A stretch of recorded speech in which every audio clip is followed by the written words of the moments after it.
So last year we did a video about Japanese convenience stores, and we recommended our favorites at Family Mart. This time the turn has come for the original convenience store in Japan, namely 7-Eleven.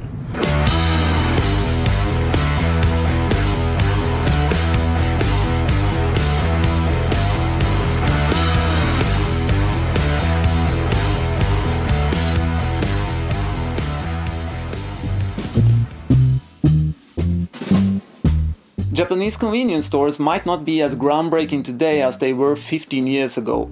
Over the last decade, many convenience stores and kiosks around the world have started to emulate Japanese convenience stores in the sense that they are becoming increasingly convenient. In Norwegian kiosks these days, you can get concert tickets, buy traveler's passes, pick up parcels, or get a new SIM card for your phone. Japanese convenience stores have always been one step ahead though, and 7-Eleven was the chain to start it all. The first independent convenience store opened in Japan in 1969. 5 years later, in 1974, 7-Eleven opened their first store in Tokyo, which was the start of an explosive growth of convenience stores. 40 years later, there had popped up more than 60,000 establishments in Japan.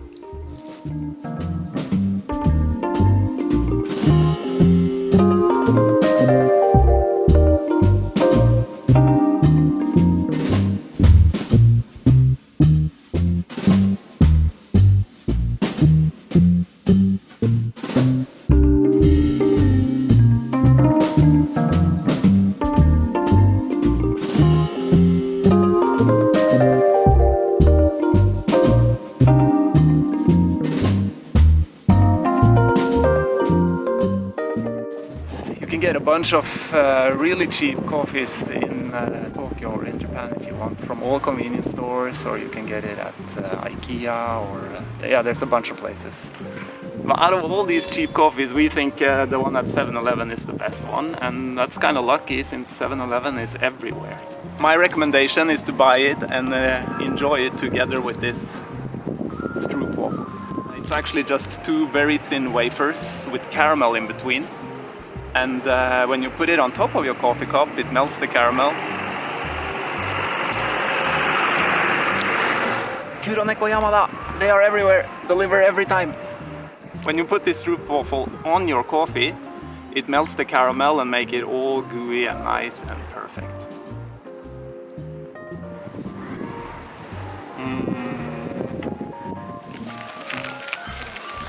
Another snack that we kind of recently discovered at 7-Eleven is this tiny pancake with what is it called inside? It's a chestnut cream. Yeah, it's as you would expect, Japanese pancakes and chestnut cream. It's very fluffy. It's a perfect treat for people who are missing all their teeth. You don't really need teeth for this stuff. We are preparing for elder society. Yeah, you're preparing for aging. Yeah, so this here is perfect for the aging population. They can just gobble it up, and even if they forgot their teeth at home.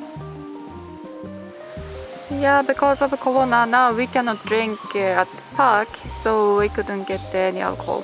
Yeah, it's illegal to drink at park now, and all alcohol serving restaurants or pubs are closed, or at least they are not allowed to serve alcohol. So this will be a snack and coffee edition.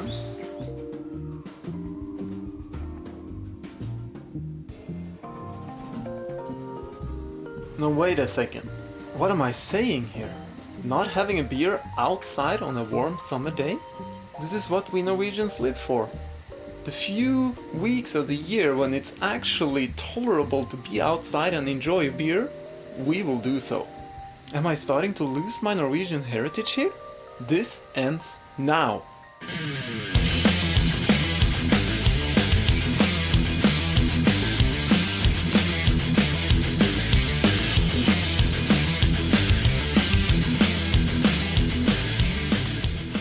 Because of COVID, it's illegal to drink in parks. It's illegal to serve alcohol, so they don't sell anywhere. But in Japan, you can still drink in the streets. Yeah.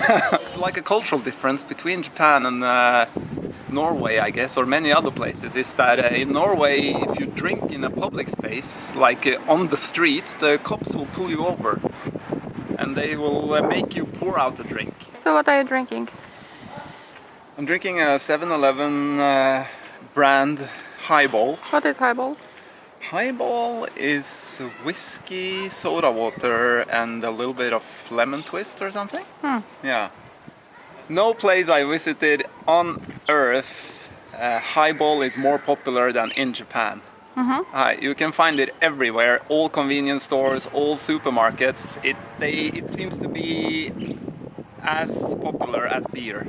At least they have just as much of it in the stores.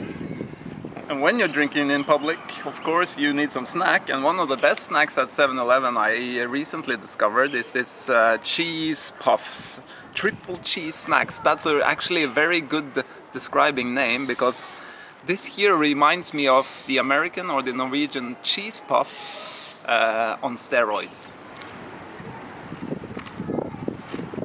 And inside it's kind of runny cream cheese. It's kind of funny, I think they call it triple cheese, but I suspect that none of these three cheeses are actually real cheese. It's some kind of cheese emulating product. But if you like cheese puffs and you come to Japan, then this here is the product you're looking for. Triple cheese snacks. Ooh, cheese explosion! Triple cheese! Ooh. Ooh, that's almost too much cheese. I'm gonna have to down it with this highball.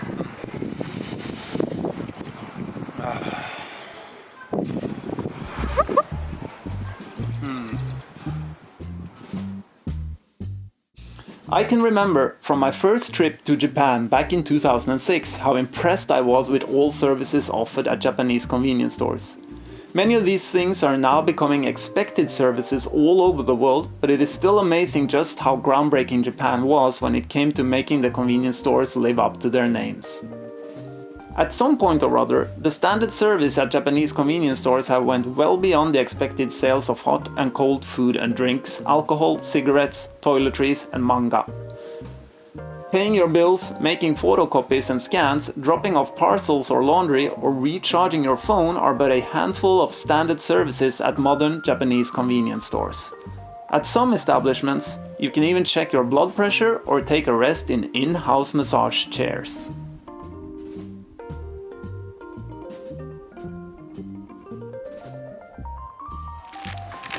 In Japan, these at 7-Eleven, these chocolate-covered corn puffs are probably the best you'll find. How much is it? It's 100 yen, about a little bit more, I think, 105. So very cheap. It's like $1 for this. Yeah, it's 100 yen. Airy, fluffy, chocolate. What's not to like?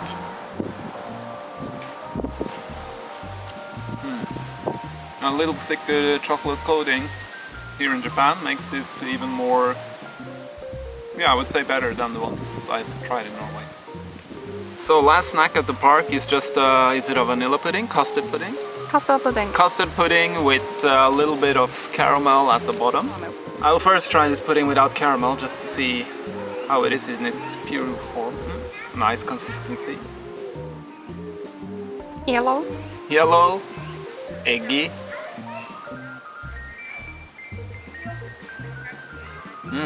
It's a rich flavor. Yeah, on package it says they make this pudding only yolk and milk. Only yolk, egg yolk and milk. And here you have it with the caramel. Little light on the caramel flavor, but the pudding is really good. Yeah, I think as far as convenience store pudding goes, this is as good as they get. What is this last product? Well, this last one is a special collaboration between a famous ramen store called Tomita and 7-Eleven. So this one we cannot try here in the park, we will try it at home later. But it's a cup ramen made by the most famous tsukemen chef in, I would say, in Japan, or maybe even in the world. And he's actually famous for this ramen called tsukemen, which is dipping ramen, but here he has made this cup ramen. So this other cup ramen we're trying, it's called nakiryu, and it's made in collaboration with a ramen restaurant that got a Michelin star. So this is kind of a high-class restaurant working together with 7-Eleven. They are making a ramen type called tantanmen, and it's inspired from Chinese Szechuan kitchen. And yeah, it's really good, really rich style of ramen. And let's just taste and see if they manage to capture some of that in the cup ramen versions.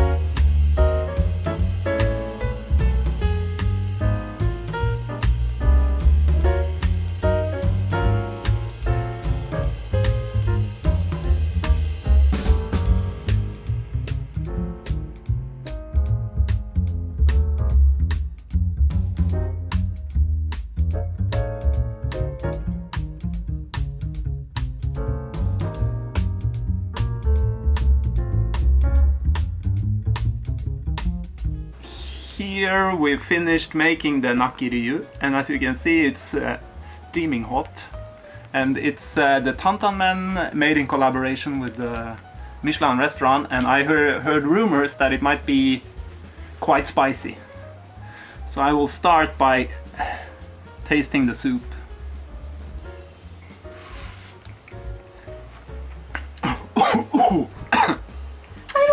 Actually, that is quite spicy. That's and not only that, I would say for a cup ramen, this is surprisingly rich. So these noodles, they look like kind of standard fare cup ramen noodles to me. Now, definitely they've done their job with the noodles as well. These are kind of chewy. Together with the vegetables, they make a nice mix. But definitely the soup is the star of the show here. That's almost unbelievable. It's not the best cup ramen I've had, but it's not far from it. Top 5 definitely. To me this is the best. To you this is the best?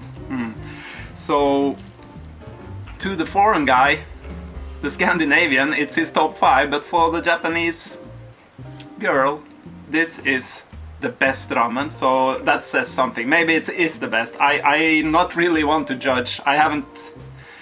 I have eaten cup ramen all my life, but I've eaten the Norwegian kind of excuse for cup ramen. Cup ramen? Yeah. Cup ramen in Norway and Japan is two very different things. The stuff we have in Norway, it's not comparable at all. It's like eating cardboard, and this here resembles at least some kind of food. This cup ramen from Tomita, it's very exciting because many people, they believe or they say that Tomita is the best ramen chef in Japan, and I'm sure this is kind of caused by him being in a documentary about ramen called Ramen Heads, and many people, they don't realize that there are lots of equally good ramen restaurants in Tokyo, which you can read more about on our blog. But still, this is a very exciting collaboration that 7-Eleven has done, making this cup ramen with him. This soup is much browner than the other one. And I would say it's almost less fatty, but at the same time it has kind of more flavor than the other one. There is a mix here between fish and probably bird and also cow or pig. He's kind of famous, Tomita, for mixing all of this. And also I noticed right away when I stick the chopsticks into here that these noodles, they are more firm, thicker. It's it's a feel on these noodles that I'm not used to from cup ramen at all. So this is kind of unique. You can almost see it on them. Look at these fat noodles from a cup ramen. That's not usual at all. The soup here, it's not the star alone. That kind of makes this a better cup ramen for me, because here also the noodles are, for cup ramen I would say these noodles are sensational. It is the best noodles I've tasted in a cup ramen ever. Personally, I think when it comes to cup ramen or just dry ramen variants, the problem for me is often the noodles, that they kind of... It's so far from what you get at a ramen restaurant that it's such an anticlimactic experience, even if the soups are good. But this one, it's managed to somehow make the noodles pretty good, and that's just kind of cup ramen magic in itself. Hi, this here, it's the best cup ramen experience I've had. Maybe it's the highball talking.